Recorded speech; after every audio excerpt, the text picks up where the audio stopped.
Apalah gunanya anakan padi banyak kalau akhirnya tidak menghasilkan malai?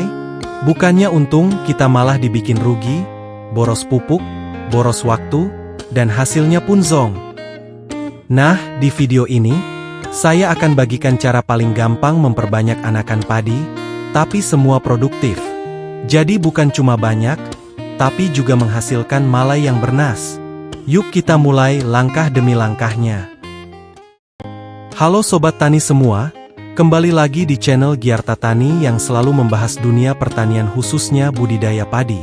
Kali ini kita akan bahas tuntas tentang cara memperbanyak anakan padi dan memastikan semuanya produktif menghasilkan malai. Karena apa gunanya punya banyak anakan kalau akhirnya gak bisa keluar malai? Bukan cuma buang pupuk tapi juga tenaga dan waktu. Yuk langsung saja, kita bahas 7 langkah mudah memperbanyak anakan padi yang dijamin produktif.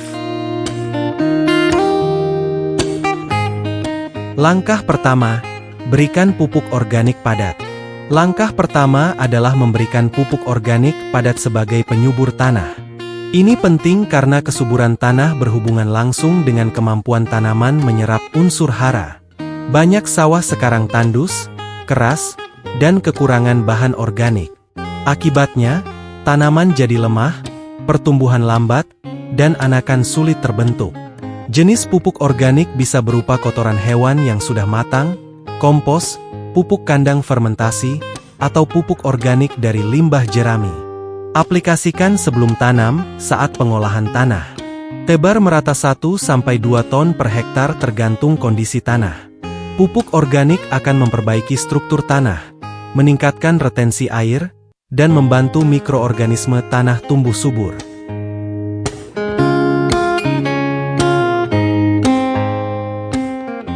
Langkah kedua, gunakan varietas unggul dan bibit muda. Gunakan varietas padi unggul yang memiliki potensi tinggi membentuk anakan produktif. Varietas seperti Impari 32, Ciherang, Mekongga, atau varietas lokal unggul terbukti memiliki anakan banyak dan tahan terhadap penyakit. Tapi ingat, varietas saja tidak cukup. Bibit harus muda agar potensi pembentukan anakan maksimal. Bibit terbaik untuk ditanam adalah umur 10-18 hari setelah sebar. Bibit yang terlalu tua cenderung lemah dan minim anakan. Tanam dengan hati-hati, pastikan akar tidak rusak, dan gunakan sistem tanam jajar legowo agar sinar matahari maksimal terserap.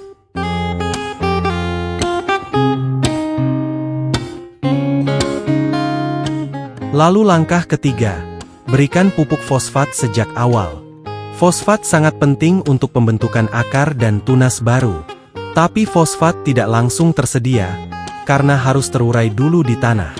Maka, berikan pupuk TSP atau SP36, sehari atau 2 hari sebelum tanam. Bisa juga diberikan saat tanam bersamaan dengan pupuk dasar. Fungsi utama fosfat adalah merangsang pertumbuhan akar yang panjang dan sehat. Tanaman dengan akar kuat akan lebih siap menghasilkan banyak anakan. Kombinasikan dengan pupuk nitrogen seperti urea dan NPK 15-15-15. Aplikasikan pupuk dasar di umur 0-7 hari setelah tanam agar saat fase anakan dimulai, unsur haranya sudah tersedia.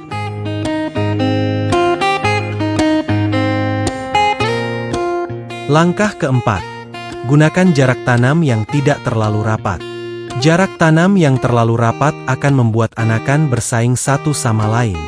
Akibatnya, pertumbuhan tidak optimal, dan banyak anakan yang tidak menghasilkan malai. Gunakan sistem tanam jajar legowo 2:1 atau 4:1 dengan jarak antar rumpun 25 x 30 cm. Jarak tanam yang cukup akan membuat tanaman mendapat sinar matahari penuh, sirkulasi udara bagus, dan akar bisa menyebar luas. Hasilnya, anakan banyak dan sehat.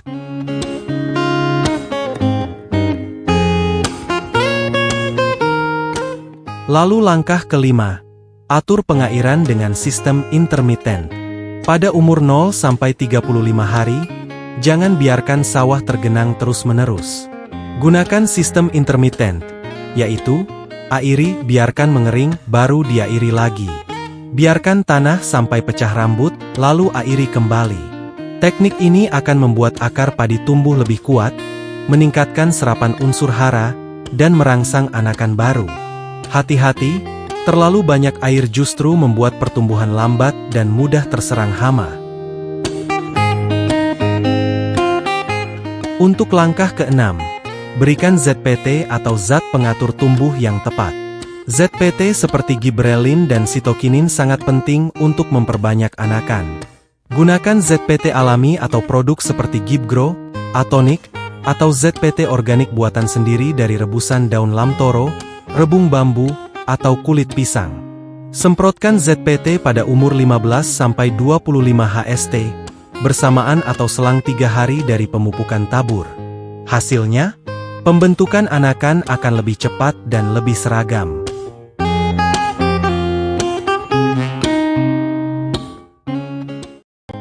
Lalu langkah ke-7, kendalikan hama dan penyakit sejak awal. Keong emas, wereng, tikus, dan busuk pangkal batang adalah musuh utama saat fase anakan. Jika tidak dikendalikan sejak awal, anakan bisa rusak atau mati.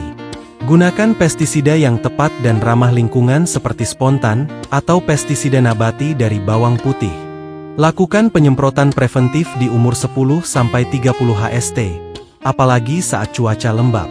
Ingat, anakan yang sehat sama dengan panen yang melimpah.